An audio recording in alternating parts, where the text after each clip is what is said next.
Lakota word for forgiveness is wo gink ktumsa.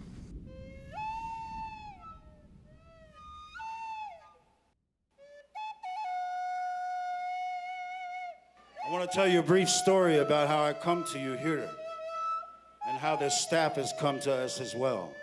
This is the only pipestone flute in the world. The only one place to get this stone. There is a sacredness about it. Anybody that carries a pipe, they follow the spiritual unwritten rules that it brings to people. My ancestor was a man who was hired by the United States Army. He committed a massacre against the Lakota people at Blue Water, Nebraska, September 3rd, 1855. What they did to cut my hair, took my language away, started arresting people who were practicing our Lakota traditions, I repressed it. Depression set in, and I wanted my pain to go away, so I walked in there to do something with those sheets to end my pain. And the village that he attacked was the Little Thunder Village. The history there was taken away. We were losing our identity of Lakota people. I experienced that as a child. Morning stars are rising.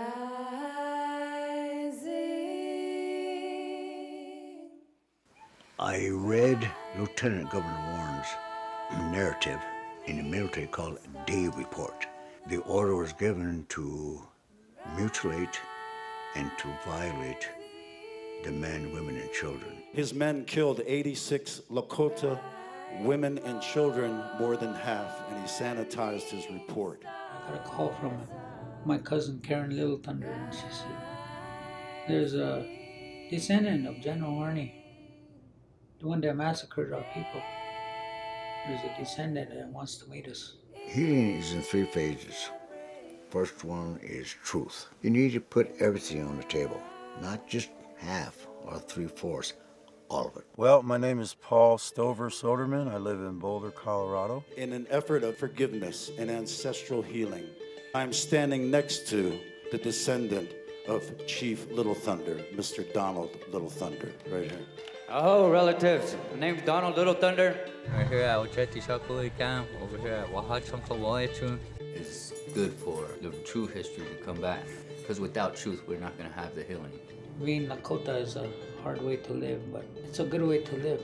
My English name is Phil Little Thunder Sr. My ceremonial name is Tokea Wianata.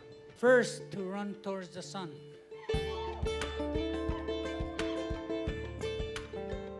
The second phase is justice. How does that look? Our history of our Little Thunder family, it's not even really taught. At the end of that fight, they left the bodies there on the massacre site, and they burned everything there, except for what Governor Warren took. He put it in a wagon and sent it to his daughter in upstate New York. She brought it to the Smithsonian, and it sits there today. We want to exhibit those pieces. Talk to the Smithsonian, work with them, work with our people, and take care of our spirit and souls from the past. The items coming back, I support that. But the way it's done, no shortcuts. There needs to be called Wopa Kinta Wichocha, means clearing. Reconciliation, healing, teaching for the Lakota Nation. So I'm all for bringing that stuff home. Not 1 or 2, but this is probably hitting the millions of souls that we could affect with our items in the Smithsonian. And they're reminding us who we are. But the third phase is forgiveness. That's the litmus test to who we are.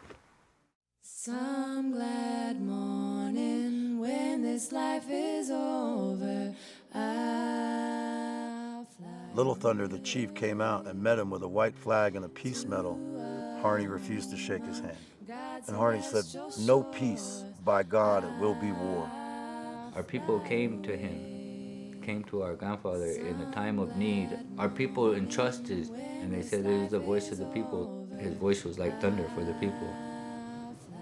Everywhere he went, She said, grandson, I'm going to teach you a very profound spiritual gift. Wo King Ktumsa. Woking and we learn that, and that's the forgiveness of both sides. Wo Ki, to awaken your center of your divinity. And she said, it's a very difficult time because I'm asking you, pray for them, pray for their parents, pray for their grandparents, and back.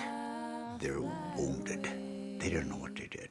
Hey, it's been a long time coming. Part of that is bringing me to Blue Water Creek and taking me up to Standing Rock. They all intertwined to who I am today. But in that process, I had to learn forgiveness of myself, of how I treated myself for 29 years. I'm 58 years old now, almost 59. And I'm 33 years sober from drugs and alcohol. And I'm trying very hard to correct the karmic actions of my ancestor. General Harney and Little Thunder came together at one time, and they were murdered massacres. Now we're standing back together, and we're hugging, and we're going to Sweat Lodge. And Harney's a Chanupa carrier now. Is it possible that when everyone vibrates with complete forgiveness, that all of a sudden all of this division will shift? Absolutely.